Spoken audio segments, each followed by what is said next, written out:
প্রিয় দর্শক, আপনাদের ভালোবাসা আসলাম এক অসহায় মেয়ের কাছে। আমরা শুনবো তার জীবন কাহিনী। আসসালামু আলাইকুম। ওয়ালাইকুম আসসালাম। আসসালামু আলাইকুম। ওয়ালাইকুম আসসালাম। আপু কেমন আছো? আছি আলহামদুলিল্লাহ ভাই, আপনারা কেমন আছেন? আল্লাহ তাআলা খুব ভালো রাখছে।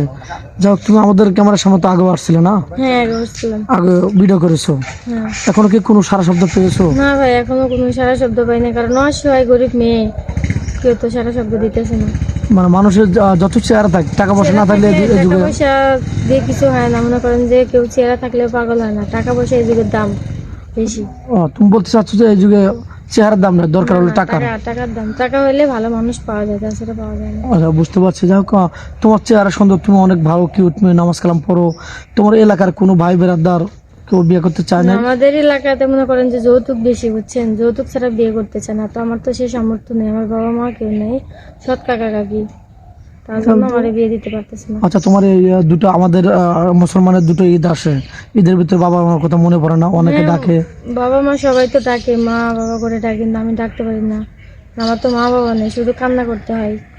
আমি তোমার বাবার জন্য দোয়া করি, নামাজ কালাম পড়ি। তোমার চাহিদা মতো তুমি তো তোমার বাবা মার না, খেয়াল রাখতে পারো না, না, না। তাহলে তো খুবই কষ্ট।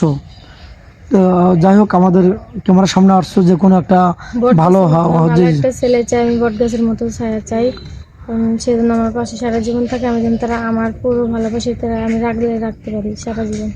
আচ্ছা, অনেক ভাই অ্যাক্সিডেন্ট করে মানে দুটো বিয়ে হয়ে যায়, কারণ হলো যে একটা বউ চলে গেছে, আরেকটা বউ দেখা যায় যে মারা গেছে অ্যাক্সিডেন্ট করে, তাহলে দুটা তার জীবনে ঘটনা ঘটে গেছে। এরকম মেন্দুল তোমাকে বিয়ে করতে চায়, তুমি কি আবার ওরকম মেয়ের সাথে বিয়ে বসবে? হ্যাঁ, ইনশাল্লাহ আমি এরকম পাইলে বিয়ে করবো, বা বয়স বেশি হলে তখন বিয়ে করবো, বাচ্চা থাকলেও বিয়ে করবো, তাতে আমার কোনো আপত্তি নেই। কিন্তু আমি একটা ভালো মনে মানুষ চাই, মাথার উপর বট গাছের মতো একটা সাহায্য। আচ্ছা, তুমি কি যৌথ ফ্যামিলি চাও না সিঙ্গেল ফ্যামিলি চাও? আমি দুটাই চাই, আমার কোনোটাতে কোনো আপত্তি নেই। আচ্ছা, যৌথ ফ্যামিলি হচ্ছে তার বাবা মা থাকবে, দাদা দাদি থাকবে, সবাইকে নিয়ে তুমি আগলে রাখবে, এটা হলো যৌথ ফ্যামিলি। তাহলে তোমার এটা কি তোমার ভালো হয় নাকি শুধু স্বামীকে লাগবে সিঙ্গেল? না, না, আমার এটা হলে ভালো হয়, তার ফ্যামিলি সব আমি যেন সারা জীবন ভালো রাখতে পারি, তাকে ভালো রাখতে পারি, এটা হলে সর্বোচ্চ আমার ভালো হয়। কারণ আমার মা বাবা কেউ নেই, তারা বাবা মানে আমার মা বাবা।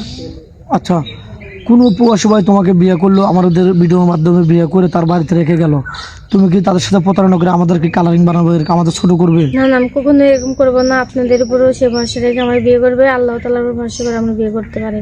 আমি কখনো এই কাজ জীবনও করবো না, কারণ আমি একটা অসহায় মেয়ে, আমি একটু ভালো জীবন সাথী চাই। আচ্ছা, তোমাকে কোনো প্রবাসী ভাই বিয়ে করে বাড়িতে রেখে গেল, তার একটা আম্মা আছে, তার আব্বু আছে, তাদের সাথে কি দুর্ব্যবহার করবে, তাদের ওজোর পানি তুলে দেবে না, তাদেরকে খাবার দাবার দেবে না, এরকম কষ্ট দেবে কি? না, ইনশাল্লাহ আপনাদের দোয়ায় আমি তাদের নিজের বাবা মায়ের মতো দেখবো, তাদের খেয়াল রাখবো, যতদিন আমি বেঁচে থাকবো তাদের পরিবারে।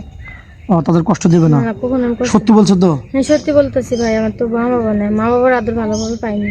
মা বাবার আদর তাদের কাছ থেকে পেতে চাও ভালোবাসা দিয়ে হ্যাঁ, নাকি? তাদের কাছ থেকে আমি নিজের মেয়ের মতো পেতে চাই, এবং নিজের মেয়ের মতো তাদেরকে আমি ভালোবাসা দিতে চাই। আচ্ছা।